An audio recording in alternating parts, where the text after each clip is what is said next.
I didn't give you any warning, Sally. What do you think? Should we do this? We should do it, Carol. It's very exciting to be back with you again. All right, let's take this countdown timer off. I said 6 minutes. Let's just do it now. We're going to go early. I forgot I'm supposed to read my, I'll have to improv my medical disclaimer. Welcome, everyone, to Keto Chat Live, the podcast with your host, Carol Freeman, board-certified keto nutrition specialist. And we'll get this out of the way really quickly. Nothing in this show is meant to diagnose, prevent, treat anything medical condition. This show is for entertainment and informational purposes only. And let's see, what else am I supposed to say? If you have any concerns about your own medical condition, please seek out proper care from a licensed healthcare professional. Today, I'm here, third time, with Sally K. Norton. Everyone, welcome, Sally.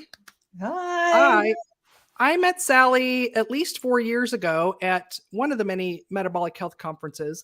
Immediately intrigued by her topic, that she was speaking on, oxalates.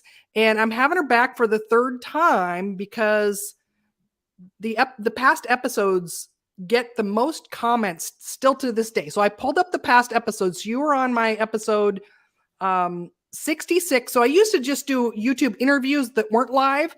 And so that was in September 27th of 2017. Yeah. Yep. 4.5 years ago. Because you're an innovator.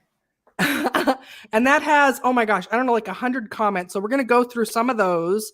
And also then I had her back in December 27th, 2020 for episode 135. And so today is the third time in 2020.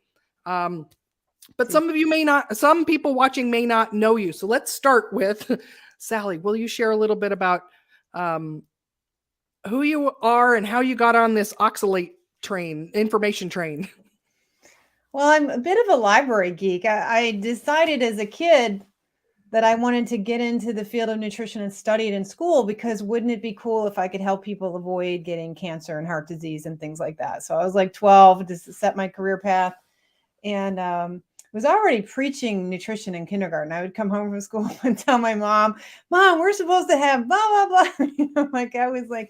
I was a goody two shoes, and I had health problems as a little kid. I had my tonsils out by the time I was 5.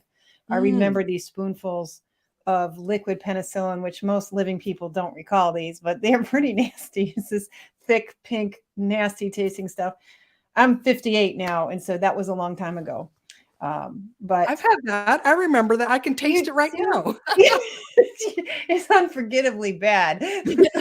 Yeah, and I was barred from like the swimming pool because of swimmer's ear over and over again, and apparently had a lot of little childhood stuff they couldn't figure out why we were sick all the time, my sister and I. So that probably was one of the reasons why by the time I was in kindergarten, I was concerned about my health. It was already we're supposed to do this. I'm all for it. Plus, I'm a food geek. I loved eating food. I love my vegetables and the rhubarb in the back of the garage and the fresh green beans and the sour cherries and the cherry tree and picking fruit in the fall. And so I love food. I'm a pretty good cook, and I went to Cornell for my nutrition degree, and then went on and got my master's in public health at UNC, and was working in communities, and also worked at the university in integrative medicine, where I ran a big grant to try to integrate holistic health and healing concepts into the health professions, education and medicine, dentistry, nursing, pharmacy, and public health. And I went on and became a grant writer and designing research grants and all that. So I worked in academia and in communities a long time. And I was sick most of my adulthood with arthritis and fatigue and back problems and all kinds of issues. I was always a perfect eater. And I was a plant-based eater for 16 years, which turned out to be a giant mistake. And my whole career kind of ended pretty abruptly. I had to quit my job and have a hysterectomy, and I didn't recover well from that. Turned out I had endometriosis and all kinds of problems. My list of problems was tremendous. And I couldn't get over that surgery, and I was really disabled with fatigue and couldn't function, couldn't read the mail, couldn't exercise, couldn't really do anything. And through trial and error, trying to figure out how to deal with it, turns out I had a sleep disorder, and I was so tired. I didn't know I wasn't even sleeping. Mm. The sleep study where they wire you up, they stick stuff all Yeah. over your body and you're attached to a million wires, showed that my brain was awake or waking up, or arousal, they call it arousals, 29 every hour. Mm. Oh, that might explain why you can't read. You can't function. You're surprised you're not an axe murderer with that little amount of sleep. Like, wait a minute. So then I was on this 3-year journey of how do you fix a sleep problem? And because the meds don't work and nothing was working, and it had to be gut dysbiosis, because the literature shows very clearly that sleep problems are toxicity, brain toxicity. Mm. And the most likely culprit would be SIBO type overgrowth, the wrong stuff, putting out pollution in your body, in your colon and in your intestines. So I was seeking treatment that way, and that wasn't working. And so I was trying to fix my constipation. And through all this, I figured out that it was my healthy diet that had ruined my health. Let's see. I want to ask first, like, so you use the phrase plant-based, but that's not what we called it back then, right? So were you No, primarily I was a lacto-ovo vegetarian for okay? 8 years, and then I switched to a vegan diet for 8 years. Okay, So okay. that's a really bad turn to do, because when you cut out calcium, this thing in my healthy diet that gets you is way worse. So when you go dairy free, you set yourself up for more of this illness, this Mm. toxicity illness that comes from a natural toxin in plants that was glossed over, barely discussed at all when I was in college, and is barely mentioned in the textbooks, even though there's a lot of science about it. And the science has been going on since the 1700s. Well, this is really interesting too, then. So, because oftentimes in so if people are having issues like you're talking about that aren't resolved from a healthy diet, then often the next step is go do the autoimmune protocol, which is cut out dairy and these which it sounds like now that when you do that, you're only going to elevate your symptoms or enhance them. Yeah, Um, that's what I find with my clients, because what I've been doing since I've been doing this research, since like 2013, I've been doing research in the medical literature, and then started doing consults as I'm teaching for free and see, like, figuring this thing out. So many of my clients are ex-AIPers, mm, ex-paleo, ex-keto, XXX. Like, they've already tried everything else. yeah. When they're not really working for very long, then it's because we completely blindsided by this. No one is mentioning this, and we're promoting these foods that have this toxin that can make you so sick, that made me so sick, and is really eroding the health of all modern people in ways that Mm. just isn't being acknowledged by medical practice, even though the evidence of it is pretty strong in the medical literature and very strong out here in the real world. Well, I can see we've got people live, so go ahead and join the show. Let us know that you're here, where you're joining us from. If you've got any questions already keyed up for Sally, go ahead and pop them in the chat, and we'll get to those as well too. And I want to know next, how did you kind of reconcile that, right? Because I know a lot of people, the current term is plant-based. They truly believe that they're eating the healthiest way for their body, for nutrition, for the planet. How did you get from, really, especially after all the training you had in nutrition, how did you go from, like, how did you finally get to the point where you're like, maybe this isn't the best way for me to eat? What was that like to go through that, and how did you get there? Well, the end of the vegan era for me, which is quite a while back now, was, and I was so disabled at that time. I was in graduate school trying to get through statistics and all that, and struggling mightily. And I was having these discoveries that this nice whole wheat, fresh, heavy wheat berry bread was basically deepening my fatigue to the point where I could hardly move off the sofa. And then I was figuring out that these, like, permanent, I had like 2 or 3 big zits that had been sitting there for 2 years. Like, Oh, wow. and that turned out to be soy related. And then I realized that, Mm. like, the whole legume family was not agreeing with me anymore. Mm. And so I realized I had to cut out wheat and bread and all the legumes. And you can't stay vegan when you do that. And luckily, the Weston Price Foundation was coming strong. That was about 1999, 2000. So it was like 22 plus something years ago. Yeah. That was a place to leap toward, like, oh, maybe butter's not so bad. Like I was doing from my training in Cornell, I was doing low salt, low fat, plant-based, starving myself of salt. My adrenal glands were shot from the low salt diet. Oh my God, I started drinking Gatorade. I had to drink it every day for a year. And now I still am drinking salt water every day now to recover from what I'm dealing with this oxalate problem. So it took a while, like, to get my head around this, because I was trained at Cornell that butter is so saturated, it's the worst food ever. And I was taught everything I was taught in school, like, oh, sugar's benign, it just causes dental caries, like no butter, sugar's okay. Like I was thinking jam on toast and no butter was the way to live. Like, oh, lucky I'm alive. Well, and people that don't know your story, wait till they hear how this has gone. 180-degree difference. So, is it Marilee, or is there supposed to be a Marilee from Chehalis? Welcome to the show. So glad you're here. And then we have George from Tampa, all the way from Florida. Hi, or it could be Jorge as well. Jorge, George, welcome to the show. I'm going to Orlando. I'm speaking at a podcasting conference in May, so I'll be waving as I get a little closer to you.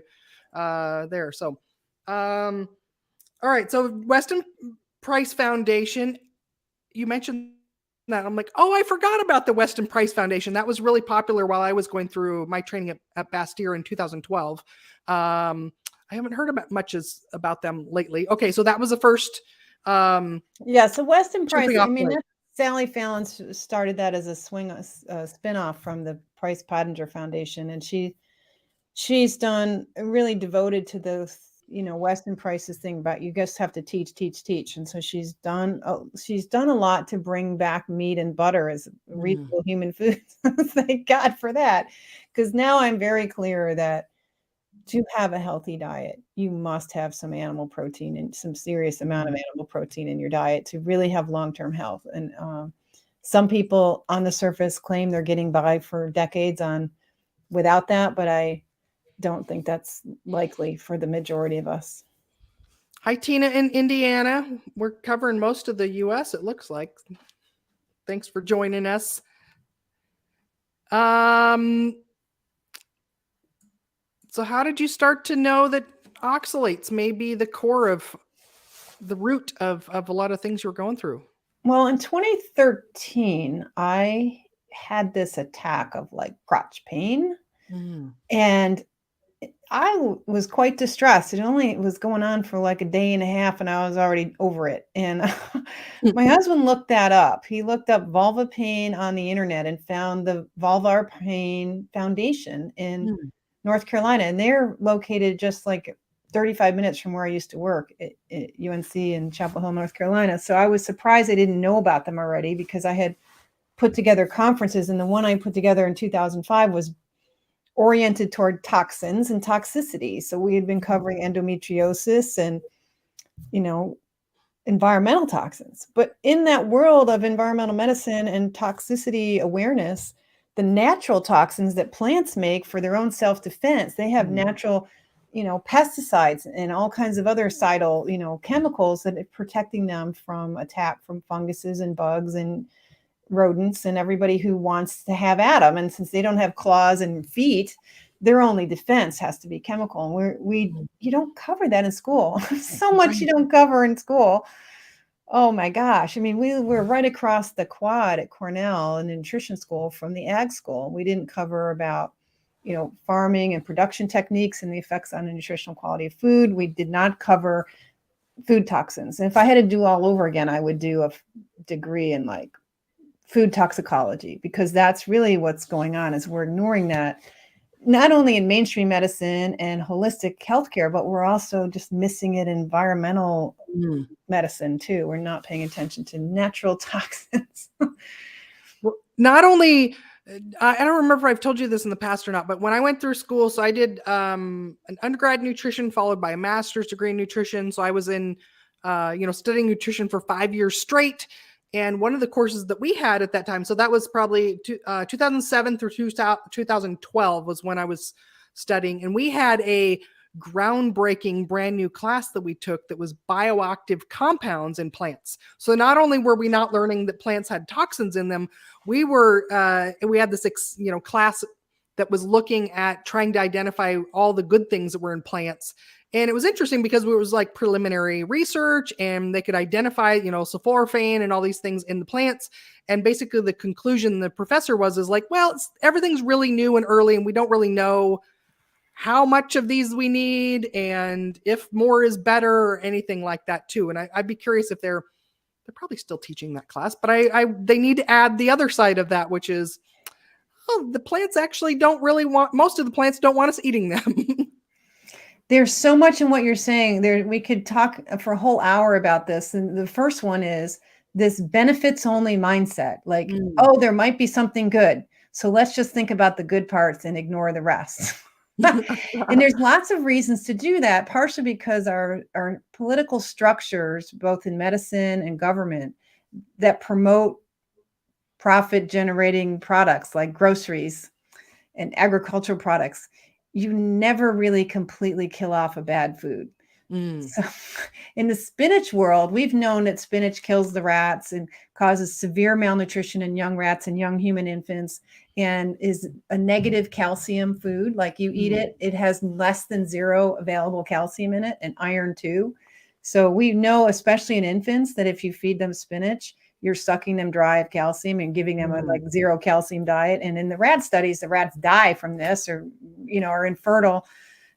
We've known this for a long time, that it's quite bad in terms of like mineral nutrition, especially calcium malnutrition.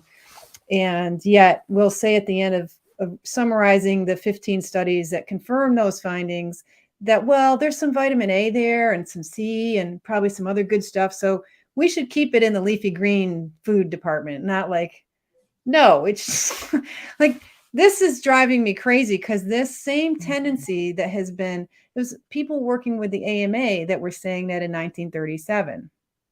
And that same conclusion is still being repeated about both this chemical oxalate that's so toxic, that's so commonly overeaten now, and just generally. So, but the truth is that, we went through this period probably right around the time you were studying, thinking that these plant compounds, these polyphenols, many of them are tannins, basically, that they are antioxidants.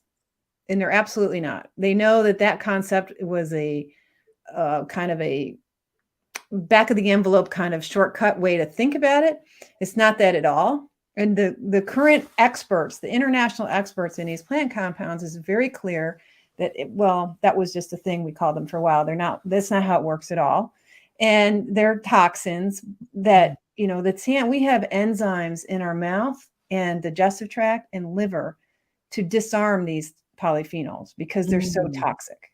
They're very toxic. So if they get past the mouth enzymes and past the digestive enzymes and past the liver, they could get into the body, but the body doesn't want them. That's why it has these enzymes. And so what we're hoping for is that you might have the right genetics and the right microbiome to have that microbiome break down those polyphenols and get a small amount of these little phenol molecules, these little sub pieces of the polyphenols.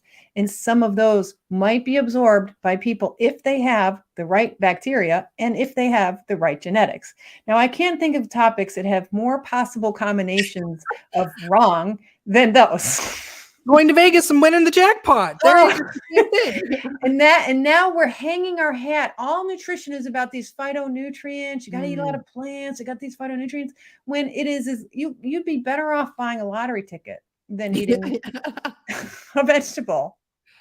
Those of you watching, listening right now, give me a yes or a Y in the chat box if you've ever in your life thought that green smoothies were beneficial to your health. I'm going to type a yes right now in there, because I've done that in the past. Go ahead and share with us if you're anybody that fell into the trap and maybe you're still doing it. I don't know where everybody is on their nutrition journey right now. And even if you currently are trying to have a smoothie every morning to start your day, because you're trying to get a lot of nutrients in and plant nutrients. Tina's giving us a yes, ugh. Don't worry, there's hope. There's hope. Yes, there is, but it is still a big thing. And I was noticing recently someone shared with me on Instagram a recipe for a smoothie that uses 6 cups of spinach in one portion for one person. So 6 cups of spinach is something like 2,200 milligrams of oxalate. That's 2.2 grams of oxalate. And that, if you were to have 3 of those in the first half of your day, you might actually die from that. That's how much oxalate is in that. Wow. Which is not common knowledge at all, that these are such potent toxins that you could die if you consumed enough of them. So Tina's done kale and spinach smoothies. Marilee's saying yuck. So let's see. So where should we go? Where should we go next? I also want to say, like, it's funny, Sally, like, because the interviews we've done in the past have so many comments on them. Like our original interview we did has 165 comments. And I just want to clarify. So somebody one time said that I was ignoring you and that I kept looking away. But I took notes. Every one of my interviews, I take notes, all the keywords that Sally. So if you see me looking down and ignoring Sally, that's what I'm doing. I know most people don't think that, but I'm taking notes. We'll take that as a sign of love. I'm not ignoring. I'm glad I have defenders who want me to be treated decently. I've also had people complain about the sound in the past, but hey, you know, 5, 6, almost 6 years ago, sounds were different on the internet. So hopefully things are better. I've got a good quality microphone, but we'll still get complaints no matter what. So well, it's nice that people are listening hard and wanting to catch every word. We want, and we would love it to be easy to listen to, wouldn't we? Yeah.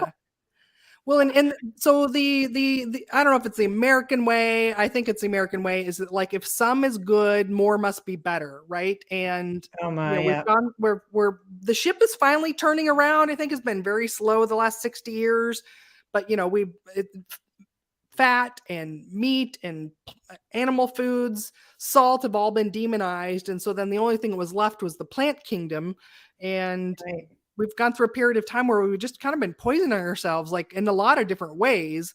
And so do you have a sense then of how do we get on this path of, like, well, if these superfood, how do we get to call them superfoods? And how is it that the ones that we picked, we decided you need to put 16 cups and blend it up and add some sweetener to make it even edible? Like, how did we get here? Yeah, it's a really good question. There's this competitive spirit. You got to be the best you can be and push everything really hard. And so, yeah, the more is better is very American. I always think of George Washington's death because he ran out on his horse. He's a big, tall guy with a big white horse out in a snowstorm. And he came back with strep throat. And of course, he didn't know what it was. And at the time, the best doctors all still did bleeding. So he got bled for that once and said, well, we can do it again. So twice. And then he said, I want it a third time. And the third time took him out. Right. So the father of our country thought more was better. Blame it on George Washington. All right. So that must epitomize us, right? He's our guy. Yeah. And that's certainly going on now with this escalation. I thought a smoothie was 2 cups of spinach, but apparently in some minds it's 6. Yeah. and multiplying something that's toxic enough at a half cup portion. Oopsie. Is just more of that same. And since it's not working, if it doesn't work, do more of it. That's right. Usually like, oh, I'm not doing it enough. Like the vegans tell each other, oh, if it's not working, you're not vegan enough. And same thing with you're doing paleo or keto or anything, you're not doing it good enough. So if it's not working, not that like there's lots we don't know. And maybe, it's really hard to be the one to say, look, everything we've been telling ourselves for the last 30 years is completely bogus. And I'm the one to tell you that. It's like, well, I'm just a survivor of all of that and barely survived at that. And now I work with people who have got very, very serious illnesses because we were doing the best we could for ourselves, eating these healthy foods. And it turns out that the plants that have a lot of oxalate, which is that toxin I'm really worried about, are the ones that tend to have a lot of these polyphenols that are getting credit for being antioxidants. So we're still in the mindset from 15 years ago that these plant compounds are antioxidants, but they're not for us. They are in a petri dish, and they probably do some of that sort of thing for the plant itself. But in our bodies, that's not the case at all. But we're giving them credit, like rating systems on plants. If they have more of these polyphenols, then they're higher antioxidant, none of which is true. But I think that's how kale won the day. Kale got some big score in some beauty pageant for polyphenols and has been the queen of vegetables ever since. Oh, it's so funny. I'm working on a joke bit. I do stand-up comedy at night, for those of you that don't know, but like I was working on this joke bit about like how like my top advice for people as a keto nutritionist, my top advice is to take kale and throw it in the garbage, because kale is garbage and it never hits well. So I did this poll on, one of the social media platforms, and about 50% of the people like, I love kale, and 50% kale's garbage. And I was chatting with another comedian friend of mine that he knows the most random facts about everything. And he was telling me that, so you'll remember this, Sally, that kale used to be just a garnish. It wasn't food, not even, I don't know, 20 years ago. So my friend told me, fun fact, that the number one buyer of kale historically was Pizza Hut. It was their garnish for their salad bars. Yes, that's what my first image was, how you have the crushed ice around you got to stick the kale in around the crushed ice to make that all look gardeny. And even on a steak restaurant, you stick a little piece of kale on the side by the steak to sort of feature that steak with a little bit of green thing on the side. No one's going to eat that. Yeah, it wasn't food. It was garnish. And then somehow, like you said, it just won a beauty pageant. And then the only way it's edible, like I can't tell you how many like massage kale salads and recipes I learned when I was in school of ways of actually making it edible, because it really is just this fiber that, if you're lucky, it just goes straight through you. But worst case. Yeah, and eating it raw. I mean, the raw cabbage family generally is pretty hard on the digestive tract. And they all have this ravinose sugar that's indigestible that gives you kind of bloaty, farty. It's like it's kind of unpleasant in many ways. Yeah. Oh. So, but it really was that mentality behind your class that you took in school about these supposed great compounds and plants that helped launch vegetables into the new stratosphere, new supplements. And see, I think what drives this is you can generate products and supplements very quickly. And so you have many voices going, oh, this is the way to go. And by the way, I have my new supplement line. Oh, check out my new blender. Check out my new cookbook of smoothie recipes over here. So everybody gets on the bandwagon, and then you can't stop that train because everybody's so invested financially and emotionally that if it's just emotional attachment, they'll take great offense that you insulted their favorite hero in the supermarket. And rather than wanting to really know the facts, we settle into our feelings and emotions and attitudes and hold on to them fiercely. And then if you're invested financially, your ears close real fast if you hear information that suggests that your products are not helping people. Yeah. Yeah. Well, and, a lot of people don't realize that ancestrally, like the most of human population, like plant-based foods were more of a garnish. They were something that, like, if we couldn't get animal-based foods, which were superior calories, nutrients, and so on and so forth, that we would supplement with some plant foods. It's only recently that we, are trying to eat big mountains and, a salad the size of that would have been the entire salad bar at Pizza Hut.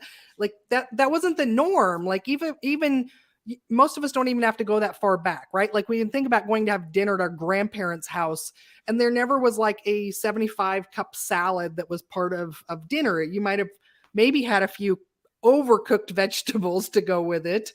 But it wasn't a big part of foods. Yeah. Yeah. But, if you think about it, a lot of people, even in North Carolina, people just got toilets a few years ago. I mean, there's some places that we didn't have the development of fresh water and refrigeration until 100 years ago. Yeah. And how many people could, you might have a little garden in the summer, but you didn't have a giant crisper bin and a modern refrigerator that controlled the temperature and humidity just right that you could keep it hanging around. Once you pick lettuce, it kind of withers really fast. It becomes pretty unappealing pretty fast. So we didn't have the technology, thank goodness, to be real vegetable nuts. And they tried to push the potato on the Europeans 400 years ago. And it took a little arm twisting to do that. And people who had enough salt and butter around could make them taste good would eat them. But even the potato, and then like the peanuts weren't a human food. We grew them for the pigs. But then during the Civil War, they ran out of food in the South. So they just we'll take this pig food and feed it to the soldiers to keep them from dying. So it was a desperation move. And then the South realized, hey, wait a minute, we have no economy after this war. We have to come up with a new economy. And they were having all these boll weevil infections wrecking the cotton. So they were counting on peanut agriculture to help restore an economy to the South. And so they were getting people assigned to the new, USDA kind of thing. And Kellogg was busy inventing nut meat right at that same time. So we were inventing nuts as a substitute for meat around the same time we were trying to salvage the Southern economy and turn peanut into a human food.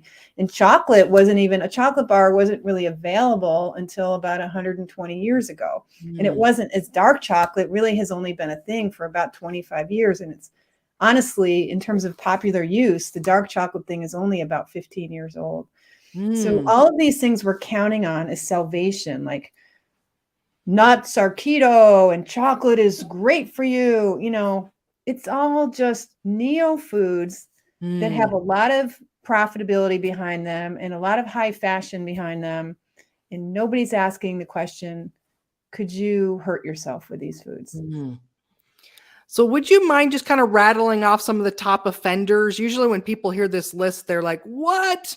So as you hear Sally go through the top, the most commonly eaten foods, the ones that we think are the healthiest for us, that are actually really high in oxalates. So again, if you're just tuning in, oxalates are these compounds that are actually really toxic to us that are in plants. And we'll talk more about like some of the really serious health issues that they can cause in people. But what are some of the top offenders?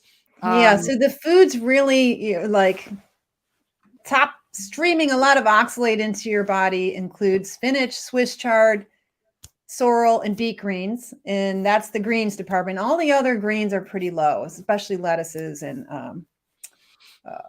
arugula. And again, those are fine in terms of oxalate. Then there's sweet potatoes and white potatoes. There's chocolate, and the darker the chocolate, the more oxalate it has. And chocolate is very bioavailable. Oxalate gets right into the bloodstream quite easily and can really be a problem. Another set of high oxalate foods that people are really attached to right now are almonds, cashews, pine nuts, and peanuts. Those are all very bioavailable, high toxic, and currently available as fake cheese, fake milk, fake anything. Make your sauces with them, make your bread with almonds. And that's a really big problem because those foods, especially the almonds, are so toxic for many reasons and not just the oxalate. So they're well.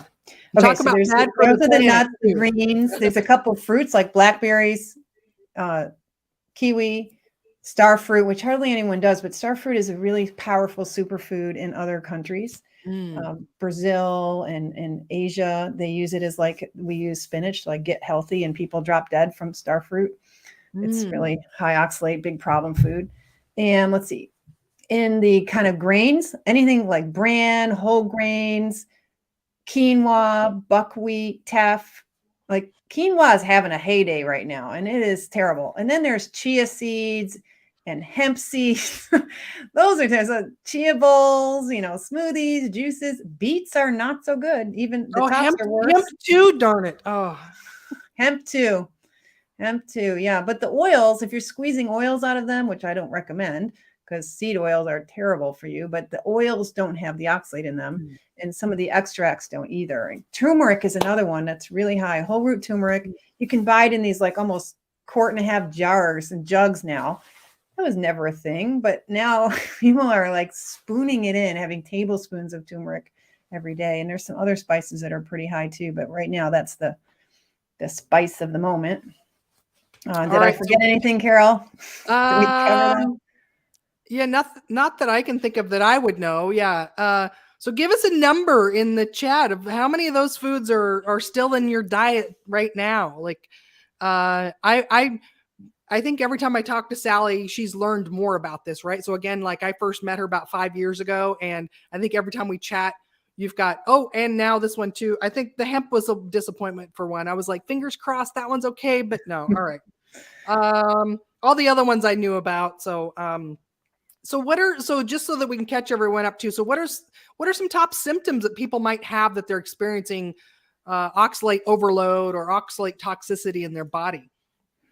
Well, it takes about 8 hours for you to absorb it all from your diet. And there's a peak at about 4 hours after a Okay. meal, 4 to 5. So if you had a dinner, like I used to eat Swiss chard and sweet potatoes for dinner, and I often had sweet potatoes for breakfast.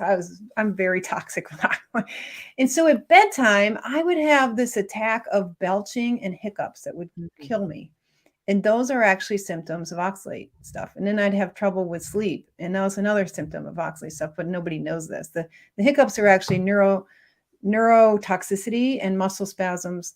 And that's because during those, at that 4th hour, the level of oxalic acid getting into your blood, see, oxalic acid grabs minerals, especially calcium and magnesium and iron and everything else too. But if you lower your calcium and your magnesium and mess with your electrolytes, it starts messing up how nerve and muscle works. They really need calcium to function properly. And even the heart, you can get arrhythmias, so heart symptoms of all kinds.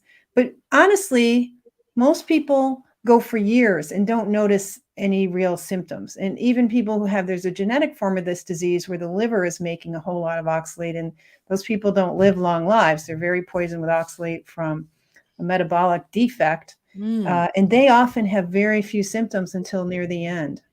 So by the time you're having symptoms, it means you've worn out your reserves.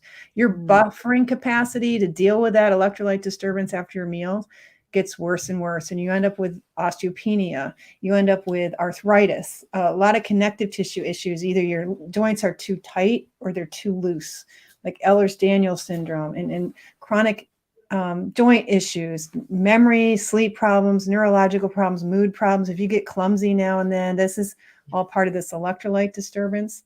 You get it can get quite serious. It's very different in each person. Some people have urinary tract symptoms, cloudy urine, irritable bladder, jumpy bladder, getting up at night, having to pee all night long.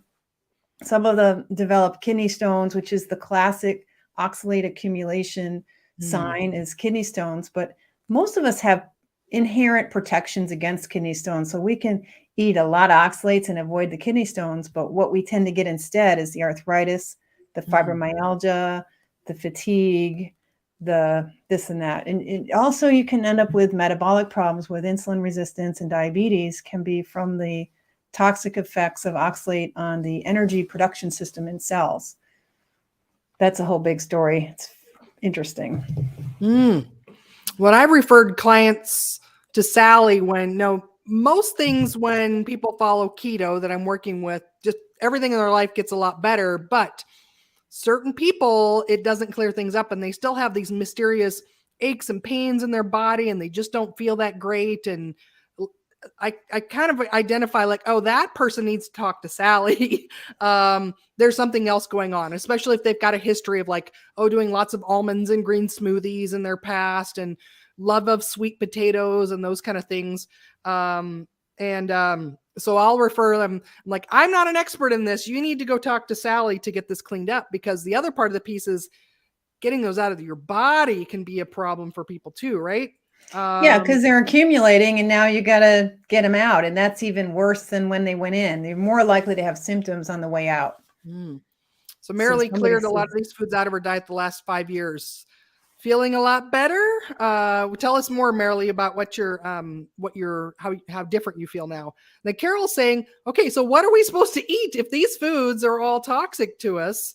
And we've been told for the last, 10 or 20 years that these are the superfoods. Should we just stop eating? Yeah. So it really does. Really understanding the oxalate problem really makes it clear that you do need to include animal foods in your diet, and you can have quite a bit of decent quality animal foods and do great on them.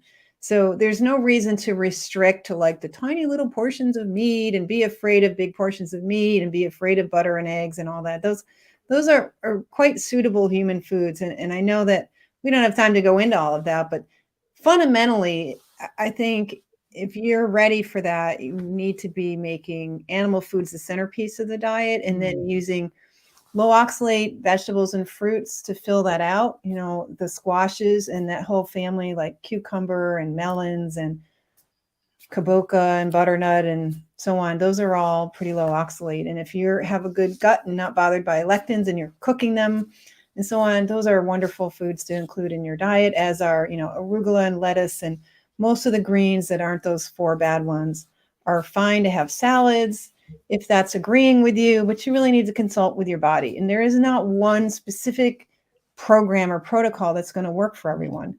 Yeah, but if you eat enough fat and protein and really limit your carbs, I really believe in like a keto morning every day, like not kicking off your day with carbs or oxalates or trans fats or seed oils. Like, no. So like, really, I mean, one of the things I was doing when I got out of the vegan thing was I ended up using sardines as my breakfast food, which sounds weird to a lot of people, but popping open a can of sardines is quick and easy and hold you to lunch. And now I eat so much meat, I only need 2 meals a day and have really simplified. I'm quite the chef and gardener. And I always used to cook 3 vegetables and a salad and a meat with every meal and was like, could come home in an hour, whip out that kind of meal most nights. And I don't do that anymore because I have ruined my digestion and my gut enough on my vegan background. I was doing a very dumb thing, Carol. You probably wouldn't have done this because maybe you learned this and I didn't. At Cornell, they didn't teach us this, that lectins in beans need to be disarmed before the beans are safe to eat. So according to the literature, you have to soak a bean for 3 days or maybe 4 days even. That's what the literature says. And then cook it at the highest heat possible, like in a pressure cooker, to disarm the lectins. Well, what was I doing as a vegan? I was putting dry, unsoaked beans in a crock pot and slow cooking them overnight, preserving all those lectins. In a summer of doing that, by September, I got a really bad kind of, it looks like secondary to infection because I ate out at a restaurant and got like some little bug. And that just tipped me over in my lectin damaged gut to permanent IBS. That was 1990. And I think some of that damage lives with me today. And now I don't really tolerate a lot of the cabbage family vegetables. Now I sort of have an allergy to them. And they're the low oxalate vegetables. Like there's the cucumber family with the cucumber and the melons and the squashes. And then there's the cabbage family, which has got arugula and watercress, lovely greens, and cabbages and rutabagas and turnips and radishes. And like, it's a huge part of the grocery store. Like probably, 30% of the grocery store is in the cabbage family. Okay, and those are nice low oxalate foods, but they are hard to digest. And with oxalate damage, see, oxalates comes in an acid and a crystal. So the plants build these calcium crystals that are like little pieces of glass, and they're designed to puncture mucosal membranes and they're meant to be weaponry. And so if you're eating a lot of these pieces of glass in these high oxalate foods and the acid that comes with it, you are also, along with the lectins and these other plant compounds, really setting yourself up for inflammatory gut problems. And once you have inflammation in the gut, you have leaky pathways in the gut, and the oxalate ions or the oxalic acid just floats right in at a rate that's could be 5 or 6 times higher than the normal rate of absorption. So in that case, you don't even need a high oxalate diet to have a high oxalate body, because your level of intake into the bloodstream gets so extraordinarily bad. And so we're sick with gut inflammation, and we use more high oxalate foods. And so very rapidly, someone like that will feel themselves go downhill in complete frustration and mystery. Like, why? You're doing all organic, homegrown, perfect, whatever. Like figs is another one I forgot to mention. I grew those too. That explains partially why some people have so much more of a lower tolerance for oxalate foods, is that just unhealthy gut piece of the equation. So yeah, that makes a lot of sense. So again, I don't know if it's George or Jorge, but oh my God, I'm living on oxygen and water from now on. He says, in all seriousness, about once a month, my wife will have us eat a salad with dinner, and I get IBS-like symptoms. I told her that it may be the salad. Could be. Yeah, and I vote for your body. Go with the body. It's your best friend. I tell my body, hey, honey, I'm your servant. You tell me and I'll do it. Like, I'm all there with that because my body does a lot for me if I listen to it. Yeah. We're not designed to eat pounds and pounds of raw vegetables. Really not. We're not. Mary Lee's talking to somebody about, I don't know who this Heidi Turner person is, but the kidney diet. I don't know. Are you familiar with that, Sally? The kidney diet. I wonder if that's a low oxalate diet. I haven't heard of that. Ought to be. It better be. Hopefully it is. Yeah. It better be a low oxalate diet. Yeah, I actually have had several clients suddenly on low oxalate are losing weight and they're losing their eating disorders. Oxalate's so neurotoxic, you know, it drives this one woman, alcoholic and eating disorders, been in OA and AA for like 5 decades. Wow. And going low oxalate, she said, you know what, for the first time in my life, I don't have these cravings. Oh, that's amazing. Isn't that cool? So it becomes much easier to like, especially if you're getting enough protein and butter, then you're like a happy camper. The food just loses its power in your life.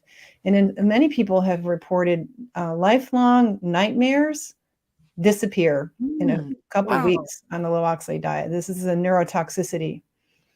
Wow. Autism is connected with oxalates too, because it is so neurotoxic. One woman, her 19-year-old daughter finally was able to shower by herself without constant attention and instruction through the whole shower process because the family went low oxalate for the mom's diet. Oh, amazing. Amazing. There's comments and questions that have come up on the interviews we've done in the past. So I want to pop some of those in here just to see, because every time I get one, I'm like, oh, I don't know if it's possible I can tag you on YouTube or not, but I'm like, I wish Sally could see these. And let's see. So we've got, so actually 10 days ago on my interview of you like a year and a half ago, Heather P says, that's so funny about chocolate and pregnancy. So I don't know what we said about pregnancy, but I could smell if someone opened a peanut butter cup on the other side of the house. Just the smell of chocolate caused me to projectile vomit while I was pregnant with my daughter. Everybody, including my OBGYN, has said that is weird. My aversion to chocolate was protecting my unborn daughter. I agree with y'all on veganism. It has become a strange religion. That's cool. And it reminds me of a client story that I got recently, where the couple had been keto for about 3 years and they were heavily reliant on almond flour. And we're making baked goods with almonds, daily food. And they decided at the end of her second pregnancy to stop the keto and go low oxalate and carnivore. And during that early time of that second child's life, the breastfeeding process was very strange in that the ducts were clogging, were uncloggable with the normal ways. And then a crystal would come out. Now, oxalates will start forming crystals throughout the whole body. So this woman's breasts were expelling oxalate crystals. And when the crystal would come out, that would be the same time when the baby would have crystalline stools, bright red genitalia, and fussiness. So it was definitely, the high oxalate diet had probably already affected the child, and then the breast milk was apparently high in oxalate in certain times, in these cycles the body does to get rid of it. And the body does use breast milk to get rid of toxins. And the breast tissues, because it concentrates calcium to make milk, are a place where oxalates gravitate to because calcium and oxalic acid love each other. Oxalate tends to follow calcium and vice versa around the body and ends up in bones and in areas where calcification is going on. So that's pretty disturbing, actually, because we know the placenta, this oxalic acid easily gets into fetuses and it clearly gets into breast milk. So yeah, I'm concerned about young people who are trying to live on keto flour and spinach smoothies and dark chocolate.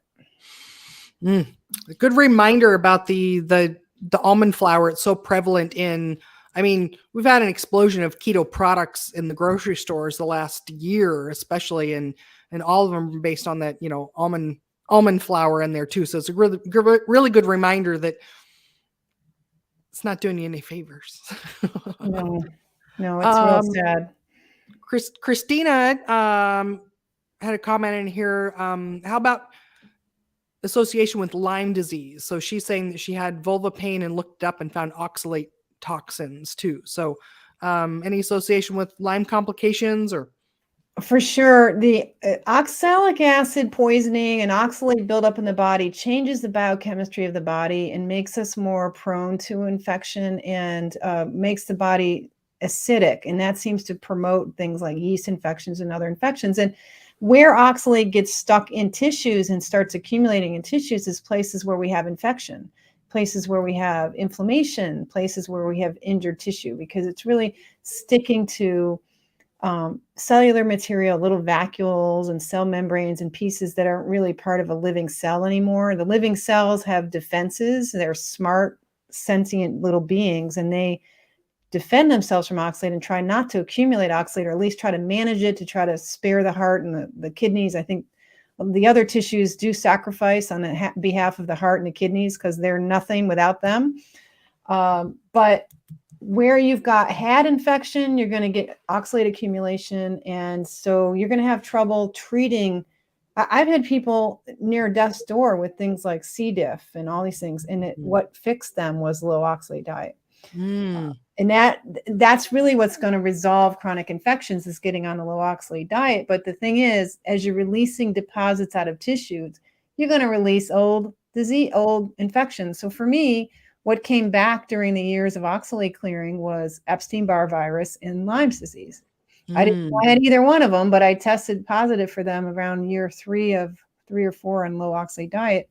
And I ended up taking 1 round of doxycycline and it knocked it out. Both, I was like better.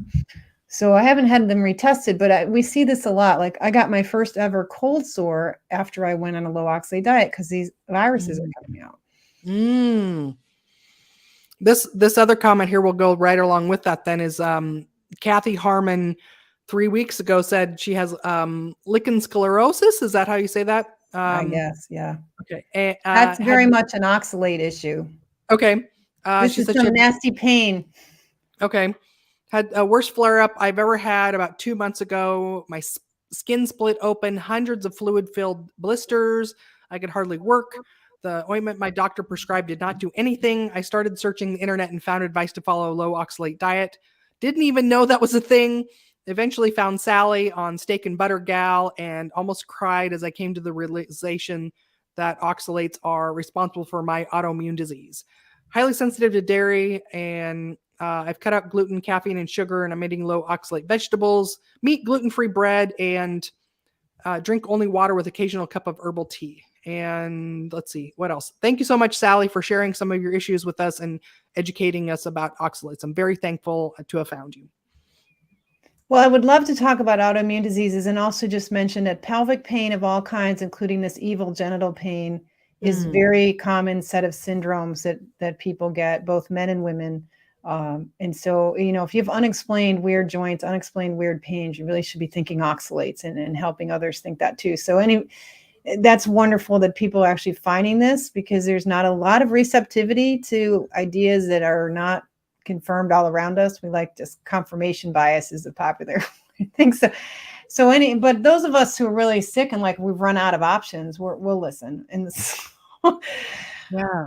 But the autoimmune thing, this is really important. I thought I must have had handfuls of autoimmune diseases. I had this like bad thyroid, and one doctor said I had Hashimoto's, and I had all these other things that look like autoimmune disease. And see, it's not really the body attacking itself. It's something in the body causing constantly provoking the immune system to deal with stuff. You're just overworking the immune system. And the formation of crystals in your body is a great way to create chronic inflammation.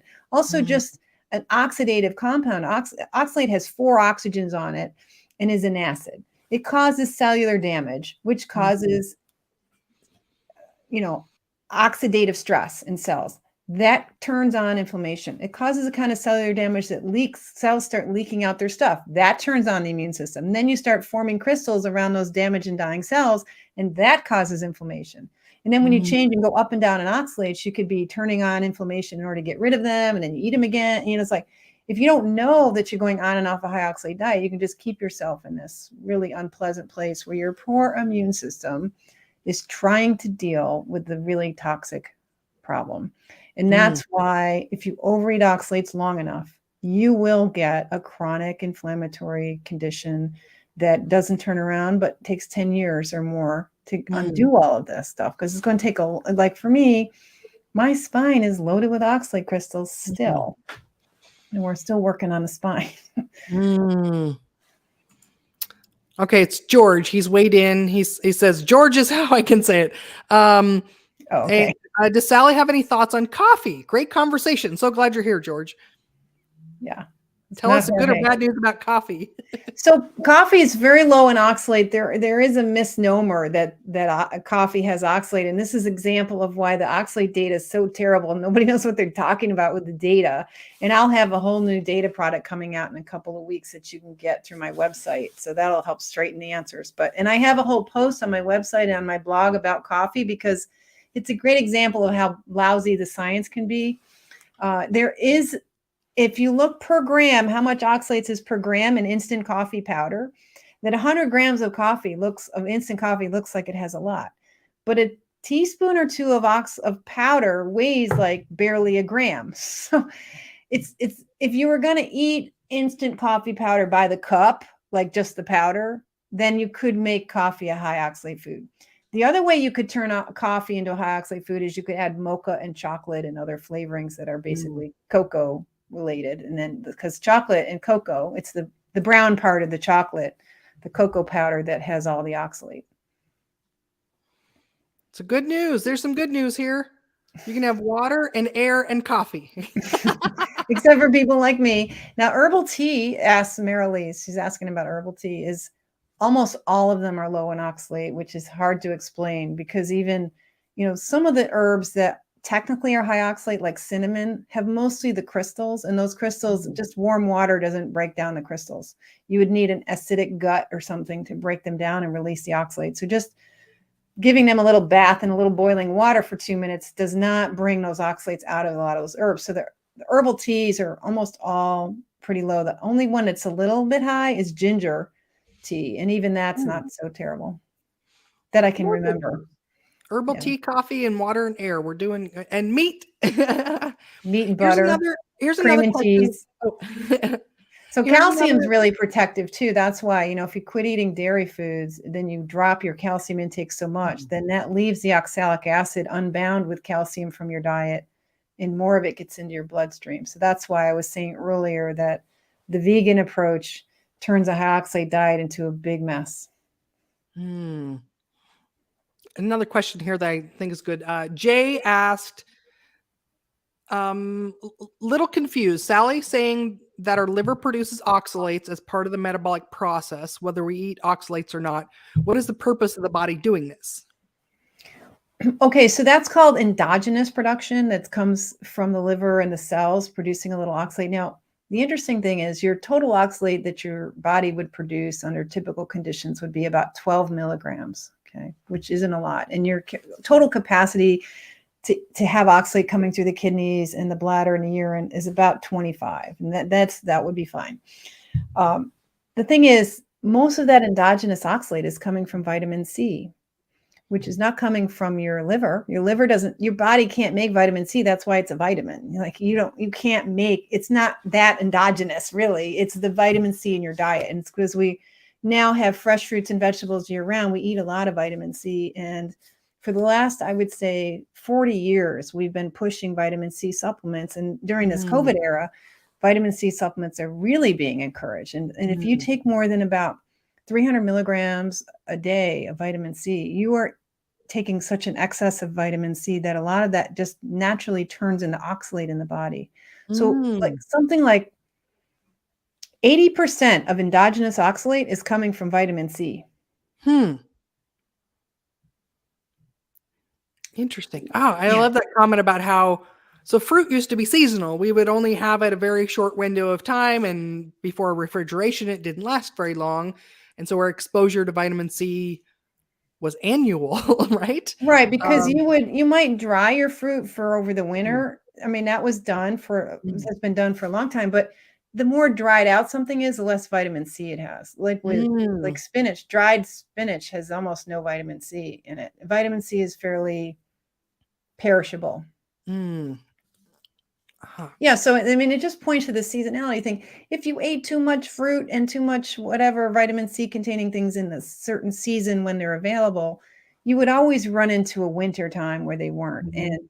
that would be a time where your body could reverse whatever oxalate accumulation was going on. The body will reverse it when it goes low. So before refrigerators and trains and trucks and California produce and Mexican produce and all of that, then you just kind of got through the winter on white biscuits and ham. You just didn't get a lot of vitamin C or a lot of oxalate. So you could clean it out every year and kind of get by with the potatoes or whatever. But nowadays, we're supposed to be eating 5 fruits and vegetables every day and taking vitamin C. And that's not what we're designed to do. Mm. Ah, so true. So, Christina, she'd asked a couple questions, but also was curious if your take is, gluten allergy could be related to oxalate problem.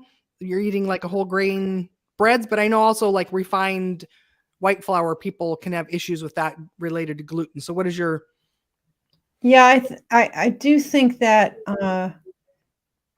gluten is a type of lectin. We talked about lectins with the beans, and those lectin compounds can be pretty hardcore.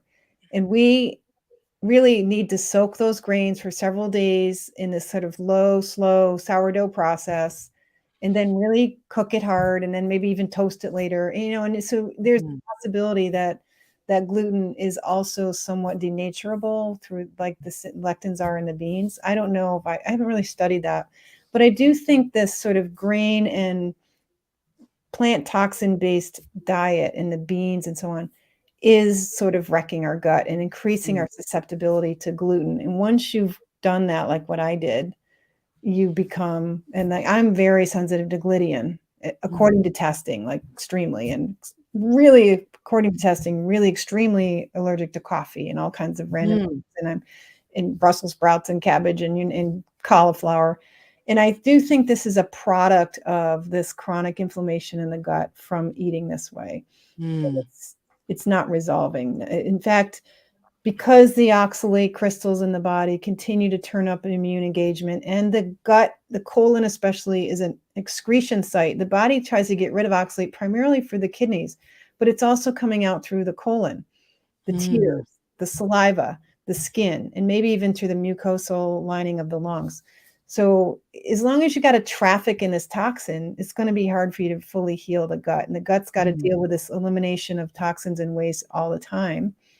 So, maybe there's programs in the future, but I really encourage taking your time and not expecting these allergies and intolerances to resolve very quickly. I think they could over a give yourself like 15 years and lots of sauna and self-care and maybe some fasting programs here and there. But we really, I mean, if you let it go, like I was eating high oxalate foods. Rhubarb was one I failed to mention specifically Mhm, with the worst offenders because I don't consider it a popular food, mhm, although it in pockets of the world and like within certain families or certain regions, rhubarb is very popular. And but these, wrecking ourselves on these foods, sometimes it's not a complete turnaround. That's why I would mm, like people to just learn from the get-go to not wreck their kids' guts with the wrong foods and give them a lifetime of problems. mm. Well, one of the fun things you got coming is you've got a book finally coming out, right? Will you tell us a little bit Yay! about your book? I do. It's called Toxic Superfoods. See it? It's got a Oh, cute how little cute. cover. Pocket sized. Yeah, it's got pictures of the foods on there. If you forget what they are, they're right there on the cover.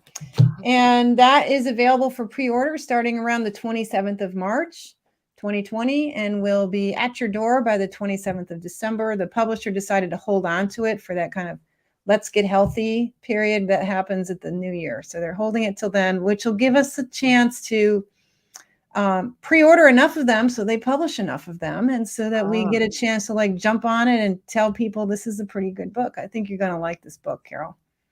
I can't wait. Is that on your website, or let's see, I want to share the right article or the right link here. So. I was sharing it through Instagram, and I don't think I've had time yet to create a page for it on my website, but come to my website where you can join group classes and touch base with me and get updates. You can get on my email. That's the best way to be updated about the book or anything else, is get on my email list. I'm going to try to be better about sending emails out more often. I'm not a big fan of doing that, but I just lost my Instagram account, so it's going to force me to really serve my email list a little better than I've been doing. So there's a lot coming. I'm going to do a provider course this year, and I'm working on a testimonial series. So my YouTube channel will start filling up later this year with all kinds of interesting case studies of people sharing their war stories of how they messed up their health with oxalate and what this recovery looks like and all the different things people have gone through. It's really fun and fascinating to